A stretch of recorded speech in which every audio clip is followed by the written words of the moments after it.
ভাইয়া আমি এই যে টুলেট দেখলাম তো, দারুণের সাথে কথা বললাম, বললো বাড়িওয়ালা নাকি উপরে, একটু বাসাটা দেখতে আসছে। বাসা দেখতে এসেছেন? সোজা উপরে চল্লিশ? জি, একটু বাড়িওয়ালাকে যদি বলতেন। কে দেখলে কি বাড়িওয়ালা মনে হয় না?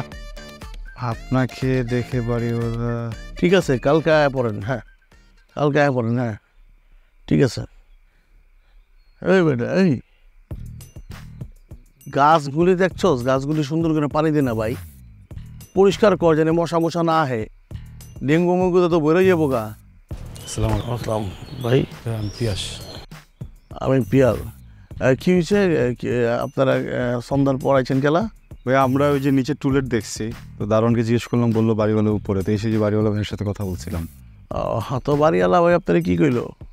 বাড়িওয়ালা তো কিছু বলার আগে আপনি চলে আসছেন, উনি এদিকে চলে গেল। ভাই না, আমার ভাই না, আমার কেয়ারটেকার হয়। আর এই বাড়িটা হচ্ছে আমাকে আর কি। যোগ্য আপনারা কি এটা আচ্ছা, আপনারা সম্পর্ক কি হন কোন দিকে? আপনারা ক্যাঠা? ও ভাই, ও আমার গার্লফ্রেন্ড। এই রাখেন, এই গার্লফ্রেন্ড কিন্তু আমি মারা দিবার পারবো না, আগে করে রইলাম।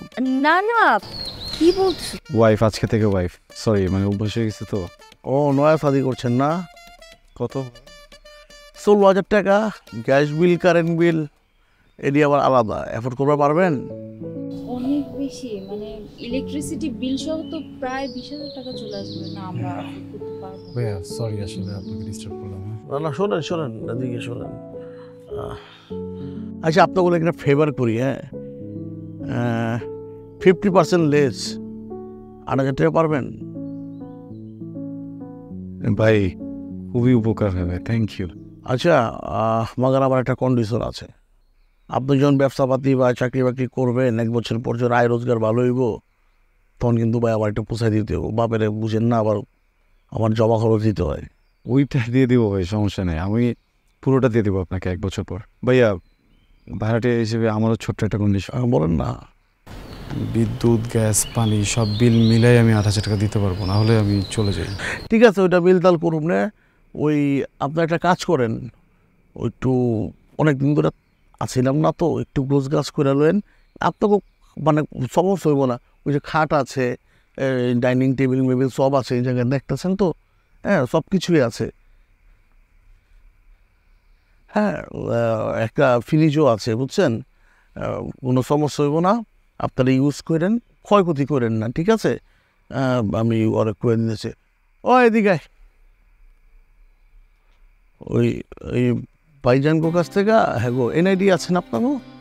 এনআইডি আর ওই যে আপনাকে রিসিপ্ট দিচ্ছে না, ওইটা তো পরে আইব, যেটা রেজিস্ট্রি আইব সার্টিফিকেটটা, ওইটা পরে আমার দিয়ে দিন। ওই এনআইডিটা ফটোকপি করে আমার অফিসে ফাইলের ভিতরে ঢুকাই রাখিস। তুমি এই হাতে দিন কাটে, খুব ভালো হয় তোমাকে ভাবছি তাই।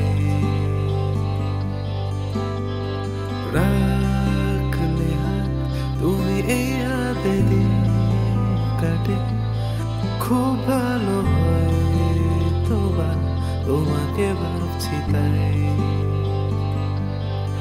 আমার অভ্যাসে তুমি, তোমার আশেপাশে আমি থাকতে কত যে অজুহাত সাজাই। তবুয়ে জীবন আর একটু ভালোবাসতে চাই। তবুয়ে জীবন আর একটু পাশে থাকতে চাই। তবুয়ে জীবন আর একটু ভালোবাসতে চাই। তবুয়ে জীবন আর একটু পাশে থাকতে চাই।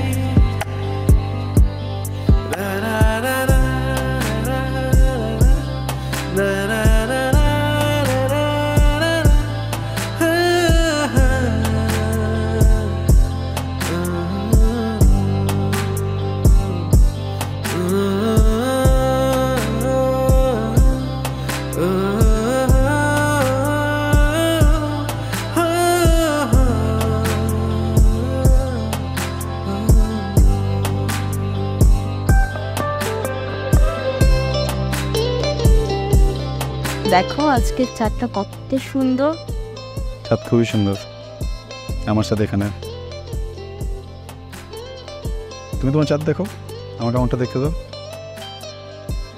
না সত্যি আমার ফুলমুন খুব পছন্দ।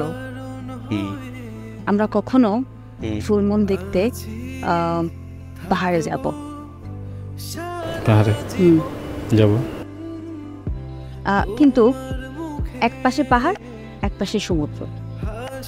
কক্সবাজার যাবো যাবো, জলদি যাবো। তোমার না হচ্ছে, তোমার দেখলে আমার না খুব। সালামালাইকুম ভাইয়া।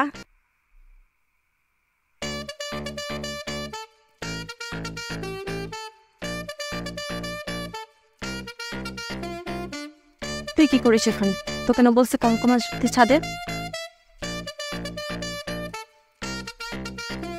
আরে ভাবি, আপনারা বোধহয় নতুন আসছেন না? জি ভাবি, নতুন আসছি। আমরা দোতলায় থাকি। ও হলো আমার বোন ফারজানা, ও ঢাকা বিশ্ববিদ্যালয়ে পড়ে। আর আমার হাজবেন্ড এক্সপোর্ট ইম্পোর্টের বিজনেস করে, বেশিরভাগ সময় বিদেশেই থাকে ভাবি। আচ্ছা ভাবি, আপনি কিন্তু অবশ্যই আমার বাসায় আসবেন। হ্যাঁ হ্যাঁ, অবশ্যই আসবো। আপনারা আসেন এখন। আজকে আর যাবো না ভাবি, আপনি আসবেন, আমরা অনেক গল্প করব। আচ্ছা ভাবি, আসেন।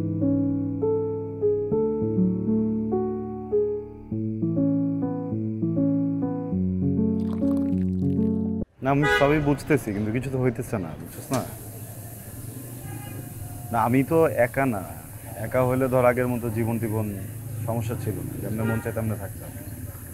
বউ আছে সাথে। হ্যাঁ, খারাপ লাগতেছে কি যে ধর একটা চাকরি হচ্ছে না, এত বছর যে পড়ালেখা করলাম, যাই করলাম, এগুলো লাভটা কি বল? আমি হ্যালো হ্যালো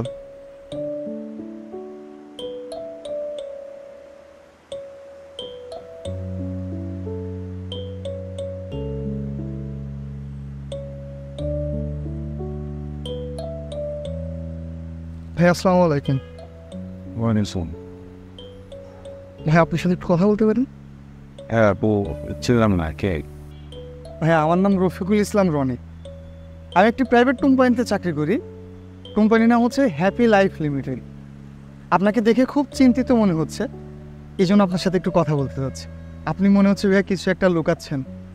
আসলে ভাইয়া আপনার কাছে একটা জিনিস জিজ্ঞাসা করি, বলেন তো নারীর সৌন্দর্য কিসে? কিসে? নারীদের সৌন্দর্য হচ্ছে গহনাতে। একটা মেয়ে কুৎসিত সুন্দর যেমনই হোক না কেন, এই মেয়েটাকে যদি আপনি গহনা পরাই দেন, যদি এই মেয়েটা টিপ দেয় বা কাজল দেয় বা গয়না পরে, এই মেয়েটাকে কিন্তু মার্শাল্লাহ অনেক সুন্দর হোক। কিন্তু আমি আপনি কি ভাই যে গয়না পরে কি বাইরে যেতে পারবো? আমরা তো পারবো না, পাবলিক পিটাবে। তাইলে আমাদের পুরুষের সৌন্দর্য কিসে বলেন তো ভাইয়া? আপনি বলেন। আমাদের সৌন্দর্য হচ্ছে টাকায়। যার পকেটে যত বেশি টাকা সে তত বেশি সুন্দর, যার পকেটে যত কম টাকা সে তত বেশি কুৎসিত। আপনাকে দেখে মনে হচ্ছে ভাই আপনি খুব চিন্তায় আছেন। আমার যখন চাকরি বাকরি ছিল না তখন আমি আপনার মতো এমন চিন্তায় থাকতাম ভাই।